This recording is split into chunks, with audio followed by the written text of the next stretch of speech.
Hi everybody, it's Thursday, February 21st, 2019. We are going to visit My Aunt Left Me Because I'm Fat. Now if you remember from my confessions video that I did of her, she clarifies in there that this is not actually true. Also, I can't believe that she still has this video up, yet I can.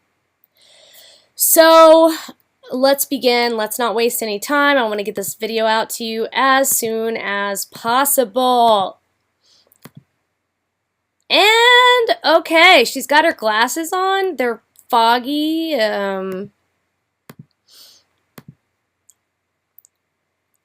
She might be trying to play the victim card, Jodi Arias style. Wearing the glasses when she's trying to victimize herself.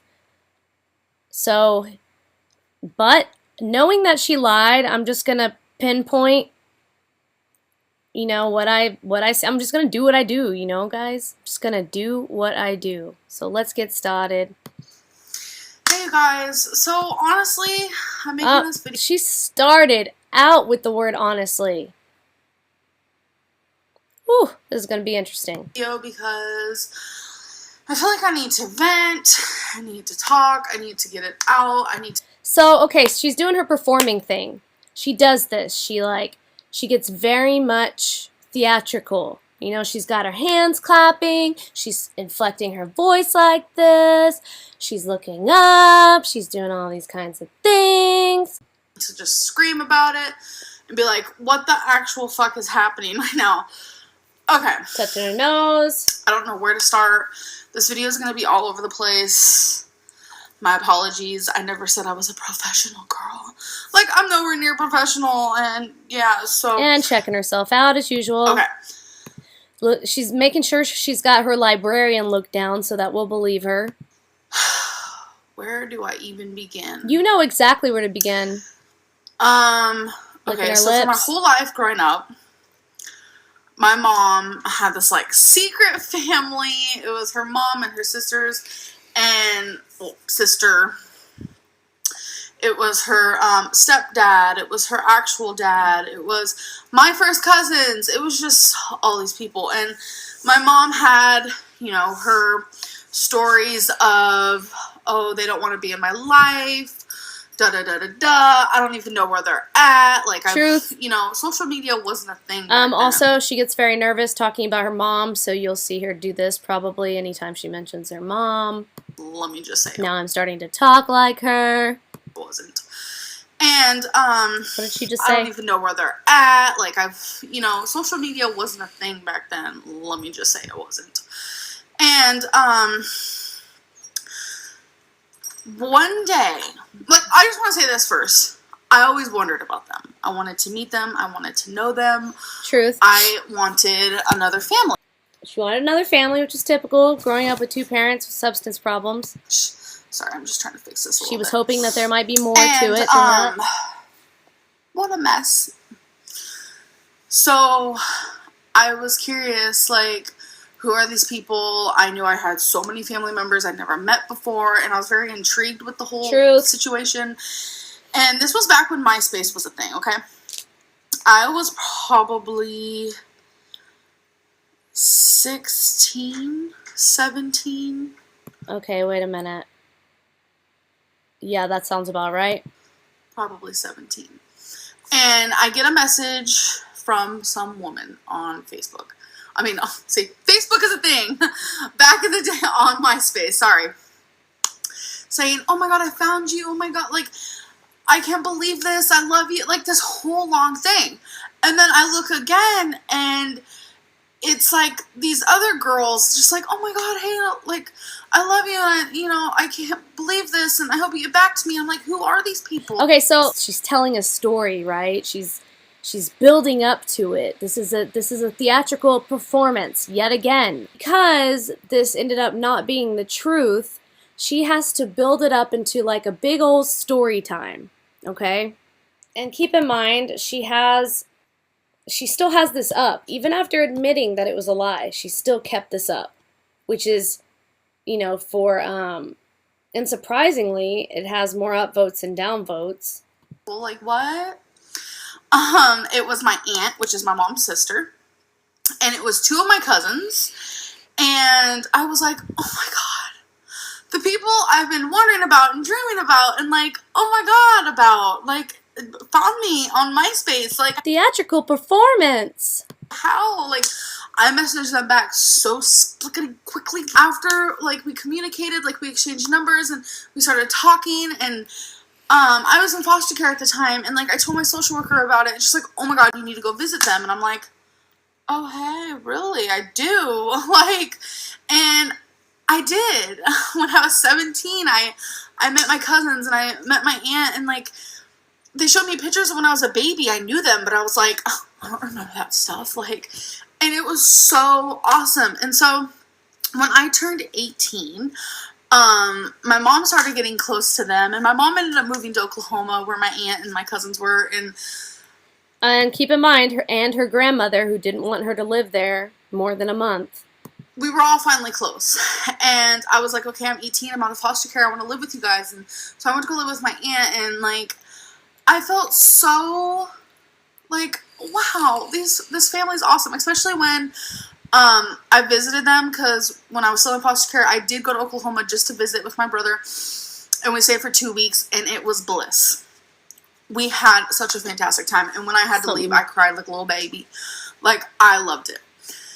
And then when we went to go live there, things were a little different. I mean, not we, sorry, it was just me. My brother stayed in California.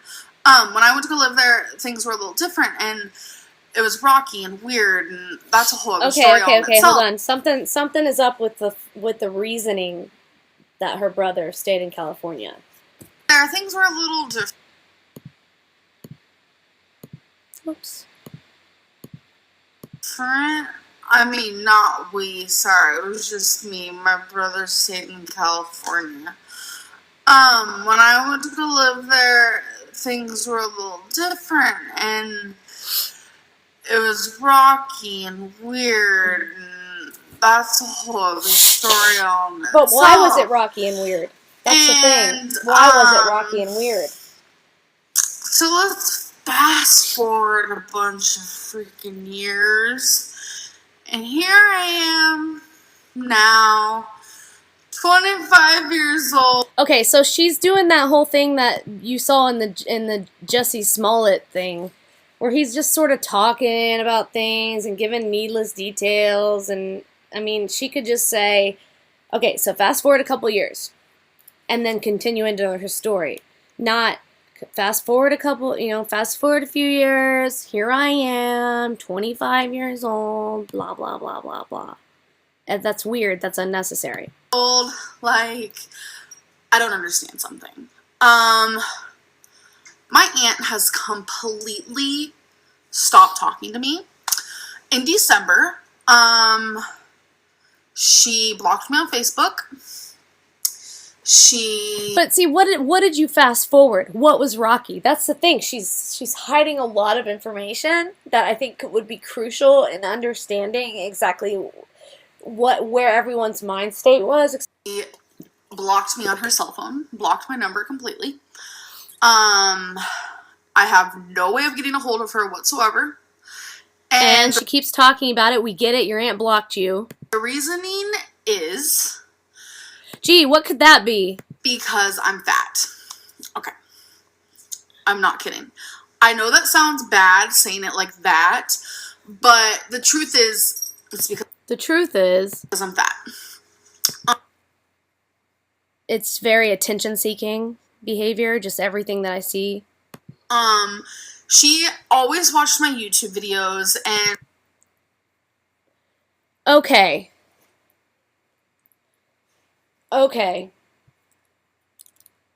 listen. We have to go back to something real quick. I don't know. That's really all I want to say regarding that is, no, my aunt, she didn't stop talking to me because I'm fat. She stopped talking to me because of... And see, she rolls her eyes right there because she doesn't like the fact that she has to even say this right now. Issues I brought upon her, I guess. And if she's watching this, I am so sorry, and I really just... I wish I could change who I am as a person, because I really want my aunt back. Like, it affects me, it really does. And now that I'm looking back on this, you know, that whole eyebrow thing, that's what she's doing right there. It's definitely her performance thing. But there's a part in here where she says that she didn't know that they were going to see the videos. I ended up talking to her and my cousins regarding that video. I had no idea they were going to see it. I had no idea my aunt even watched my YouTube anymore or anything. And what was it you said again, Amberlynn? She always watched my YouTube videos. And what was that you said again? Video. I had no idea they were going to see it.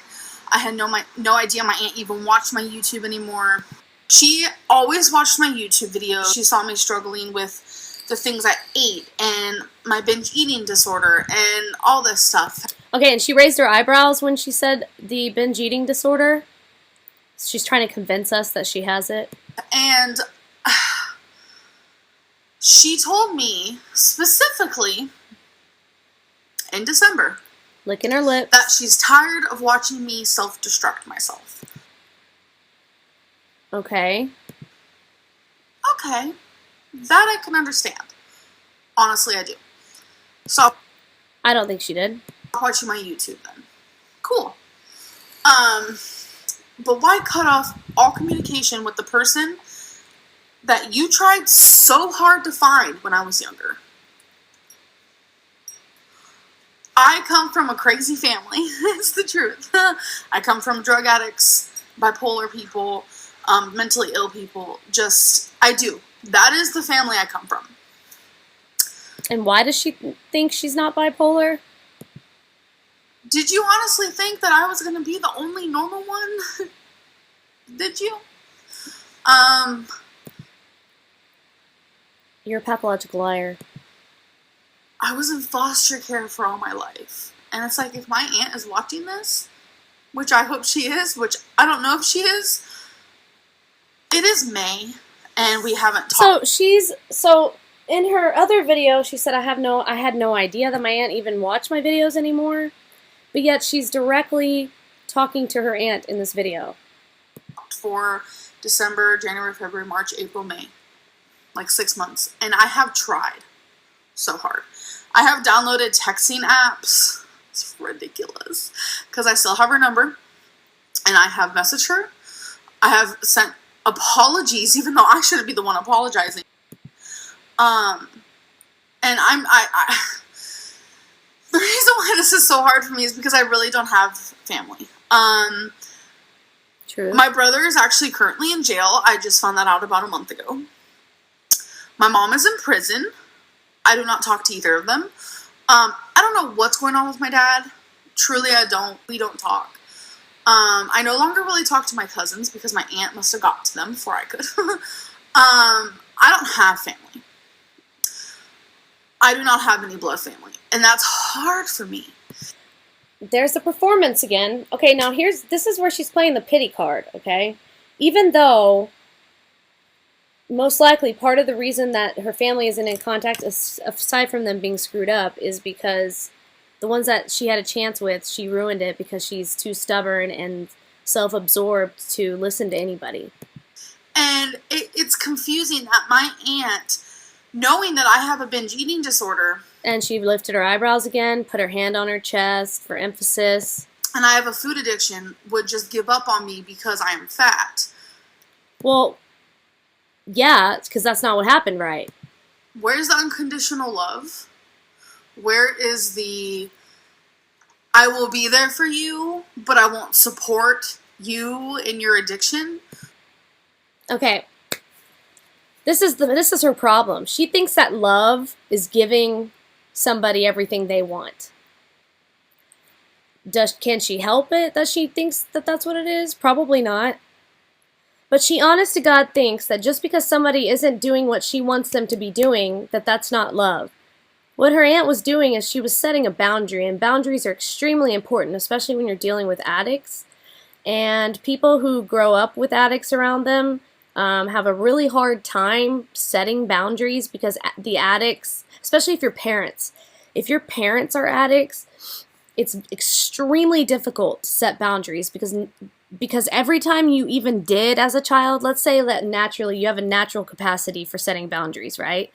Those boundaries were crossed over and over again. And there's only so many times that you can set a boundary and have it crossed before you just stop, before you just give up. And that carries on into adulthood. And Amberlynn doesn't have any boundaries. She doesn't have any boundaries. She doesn't respect people's boundaries, and she has no boundaries of her own. Where is that? My mom, which is her sister, has been a drug addict for years. I was born on drugs. Can't talk. I was born on drugs, so we know my mom did drugs even before I was born. But my aunt still wanted to find her and communicate with her and be in her life. My mom did some crazy stuff in Oklahoma. Let's not go there right now. And my aunt still to this day is there for my mom. She writes my mom in prison. She visits my mom. She calls my mom. Why is my aunt able to accept a drug addiction, but not a food addiction? Well, was your aunt talking to your mom before she went into prison? That's a very good question. Because right now your mother's sober, she's in prison. So the fact of the matter is that your aunt can talk to her sister sober while she's in prison. And I think that that's probably because she wanted to make sure that her sister knew that if she got out of prison and stayed sober, that this is the kind of relationship that she can have with her. I don't understand what I did wrong in our relationship. I didn't do any. Why not? I'm sure she spelled it out for you. Your aunt seems to have a pretty good head on her shoulders, and she probably spelled it out very clearly for you, and you didn't want to hear it. Anything wrong, and I think it's ridiculous because this is TMI. This is probably not something I should say, but my aunt used to have a drug addiction, and she beat it. My aunt also was a... See, now she's dragging her. So this is what she's doing right now is she's triangulating. All right? Now let's look up the definition of triangulation real quick, okay? Triangulation in the context of narcissistic abuse is the act of bringing another person or a group of people into the dynamic of a relationship or interaction to belittle the victim and make the victim vie for the intention of the narcissist. So basically what she's doing right now is she is triangulating us into her screwed up world so that we will take her side, and she's hoping to do that by bad-mouthing her aunt and trying to make her aunt seem like a worse person than she is. Amberlynn. Extremely overweight. Obviously not to my extent, but she was a very big woman, and she has lost weight. Okay, so she took care of herself. That's good. And it's like... And that's probably why she doesn't have pity for you, Amberlynn, is because she's been there and she's worked on it, so why can't you? I understand she bettered herself in two ways. You know, she no longer does drugs, and she's lost a lot of weight. Yeah. But that doesn't mean give up on me, because it's like she struggled her whole life, longer than I've even struggled with her weight. And it's like, of all people, she should understand. And it's like... Oh. I needed her. I talked to her every day, 24/7, for since she found me when I was 17, and whether it was in texting or through Facebook or this or that, like she was my person. Like she was there when I needed someone to talk to, and it's confusing that a family member could just cut off all ties because I'm fat. Like, that's honestly what... Okay, performance. It boils down to. No, listen. Not everybody furrows their brow when they're performing. This is just something that I've noticed through times of analyzing her face and stuff. that is one of her acting tics that she does. It's to provide emphasis to the viewer. It's to emphasize what she's saying, just in case we don't believe her. I understand I have problems and I have issues. That was a weird head shake there. And I feel like what makes those problems and issues escalate into like a bigger like whole thing let me guess, is other people? Is when people give up on me. Yeah, see, it's everybody else's problem. I have been given up on by every single person I've ever known. And it's like for my aunt to snoop down to these like levels is just, I don't know what to do anymore. Like I've tried reaching out to her and just the way she worded that, like as if her aunt didn't spell it out for her. As if her aunt just stopped talking to her. She said, "Oh, you're fat, Amberlynn. I can't talk to fat people." That's how she's making it sound, and that's not the truth. I literally have nothing more I could do. I think more than anything, I'm just completely shocked about the whole thing because she's been in my position and she's a lot older than me, and she finally figured herself out to where she could lose weight. And it's like, I think that was a dig on her age. When she was 25, she didn't do it. And it's like, does that mean anything? She's trying to help you.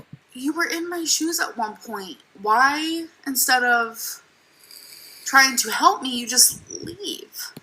She reminds me very much of a preteen right here.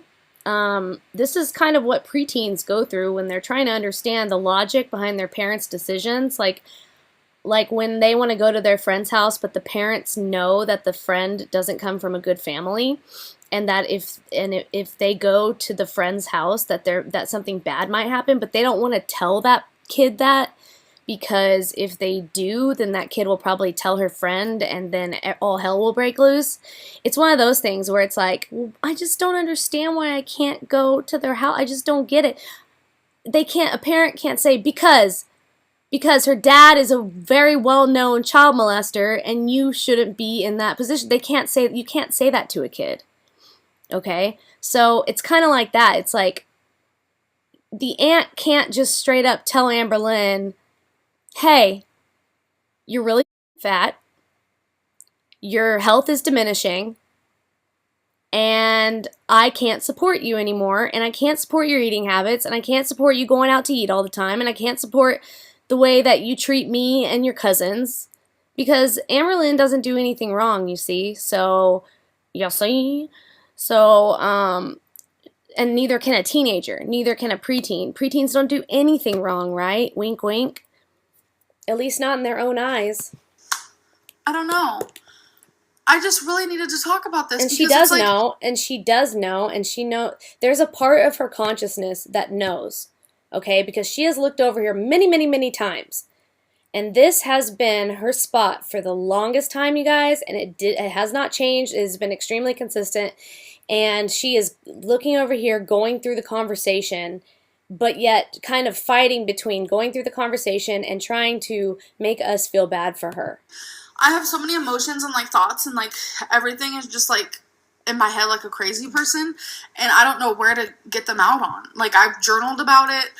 I have contacted my cousins. Nobody gets I've journaled about it. I have contacted my cousins. That was weird. Nobody gets it. Nobody understands. The only person who is like confused about the whole thing and who thinks it's a shitty freaking move is my girlfriend, because my girlfriend is probably the only person I've told in my personal life about this, and I just don't know why That's right, people I'm give up on vaping me. because this is stressing me out. I don't know if it shows what type of person I am, or if it shows what type of person my aunt is, by just completely being done with me. It almost shows maybe she doesn't love me like I thought she did. And I don't know if this is something I should be airing on YouTube, but You don't know? It's something that's been bothering me a lot lately. And I've been thinking about it more and more because, like, I'm going through, like, really hard things right now. It's like... Aren't you always? Between my brother, between the move, and between my freaking room flooding, and, like, my weight, and my eating, and I need advice, and I need someone to talk to, and I need her. I need my aunt, and... So you're gonna badmouth your aunt? She ain't there. I'm sorry I'm such a shitty person. Have you guys ever had that friend that just seemed to basically always just complain to you about everything in their life, but they never changed it? You know, that one friend that you have where all they do when you go out to get drinks or go out to eat is talk about how this boyfriend of theirs sucks so bad and how they treat her like shit, and she knows she should leave, and she's gonna leave, and she's gonna tell him something, and then she never does.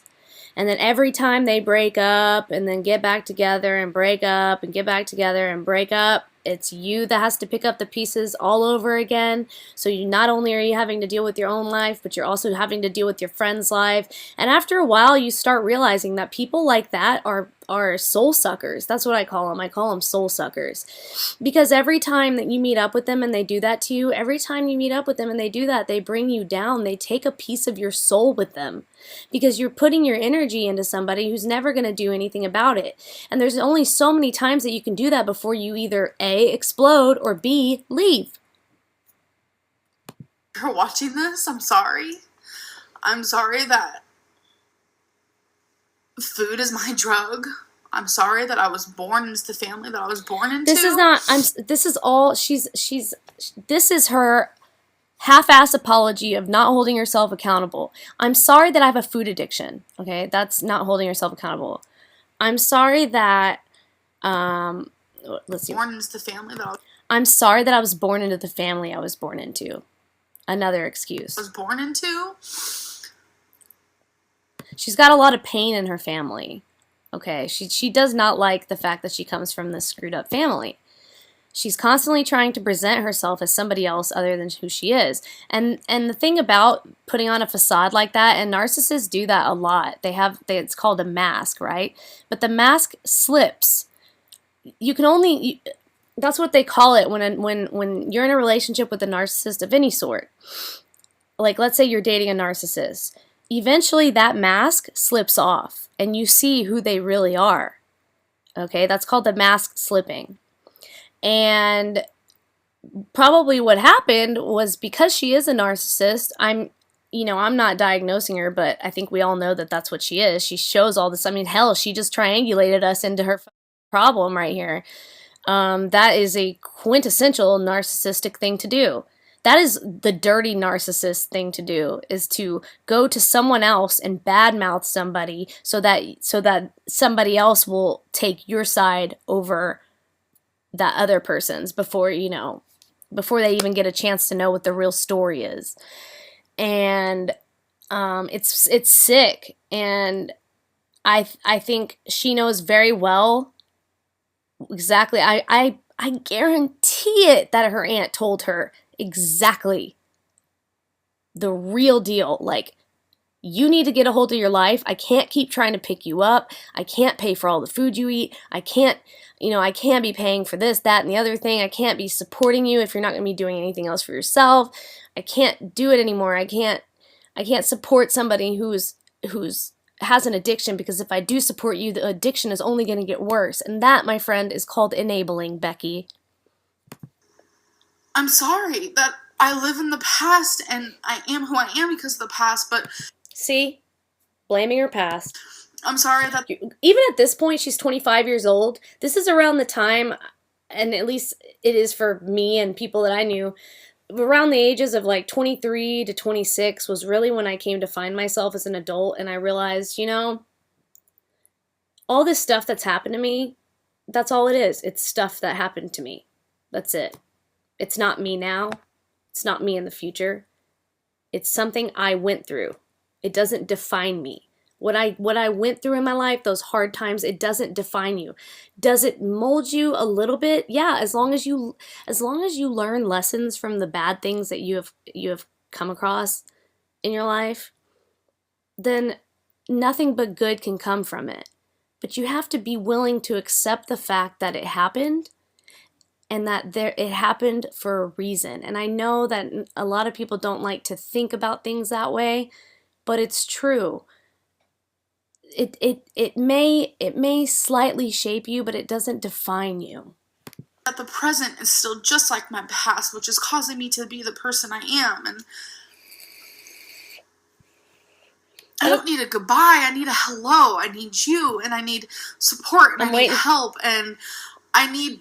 I'm waiting for that eyebrow furrow. I don't have a mom anymore. Like, and I haven't for a while. And it's like, you were my mom for a minute. I don't know what more to do. I don't. I don't understand. I don't understand. That's really it. And my question for my viewers and for the people watching this: when you love someone unconditionally, especially if it's your family member, should you just leave them when they're struggling? That's like leaving someone who has cancer or another illness like that. You know, do you kind of get what I'm saying? It's definitely not. Like, it's definitely not like cancer. What should I do? Should I just completely just leave my aunt alone? It's been 6 months. For the first couple months, I did just leave her alone. I thought she was going to come back and say she was wrong and that... Let me tell you, here's what you should do, Amberlynn. You should accept accountability for the things that you've done, the way you've treated people, the way you treat yourself. You accept that fact, and you say, hey, I don't want to do that anymore. I don't want to be like this anymore. Regardless of whatever reasons I think I'm like this anymore, the only person that is stuck... My husband told me something a long time ago, and it has stuck with me forever. And it's so funny because you never know what you say to somebody that's going to stick with them the rest of their life. But I guarantee you this is going to stick with me the rest of my life. What he told me was, the only person who is stopping you from doing what you want to do and being who you want to be is you. And it was just like, my head exploded. Because I was like, he's so right. He's so right. I am my own worst enemy. Amberlynn is her own worst enemy. And until she stops this whole, I am this way because of this, I am this way. You are that way because you're letting yourself be that way.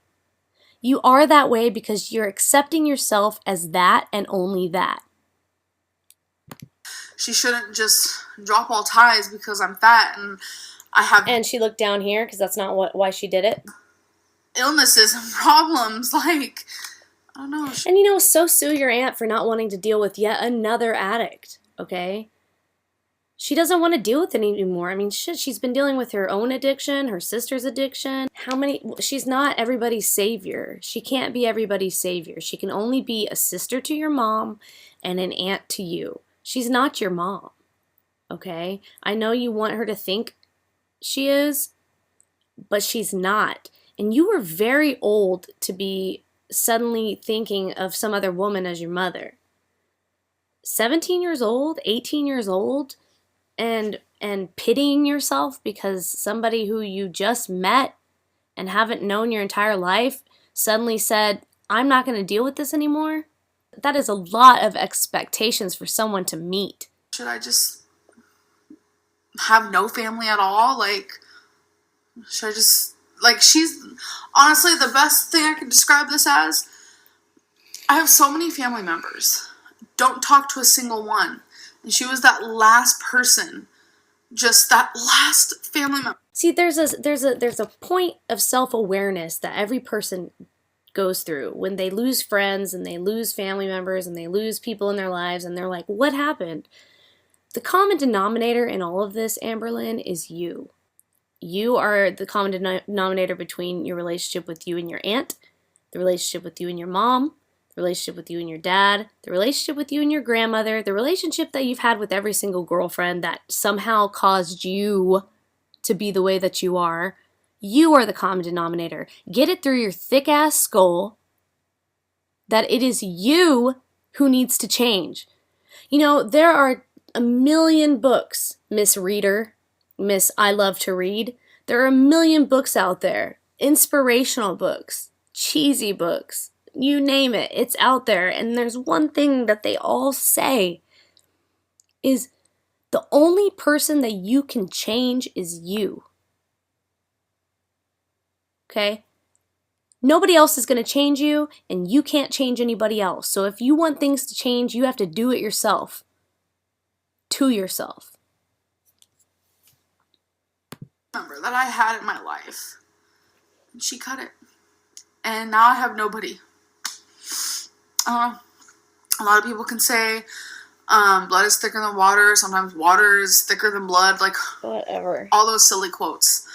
But the truth is, sometimes you just want that one blood person. And I know a lot of people probably don't understand, like, how it feels not to have, like, family. But it's hard, and it hurts. Every day it hurts. Especially when you see other families so happy. It's like, how does that feel? And I know you can get married into families, or you can just naturally have families, like how I am with Crystal and her parents. But it's like, it's not the same. I don't know how to explain what I'm trying to say. This was venting. This was my feelings, and I think I'm going to end it now. Whew. Okay. No more crying. I normally end my videos saying I hope you guys enjoyed this video, but I know you didn't. I just really needed to get this out there. So, I will see you guys in my next video. Bye. Bye. Okay, so that's the video. I went on a couple of little rants there, but I think it was important that maybe somebody out there needed to hear what I had to say. So, anyway, I hope you guys enjoyed the video. To whatever extent that you can possibly enjoy a pity party like this. And I will talk to you guys later. Remember, peace, love, justice. We don't have to let the liars win, okay? We don't have to. The more you learn about people like this, the better off you're going to be. All right? All right. I love all of you. Goodbye.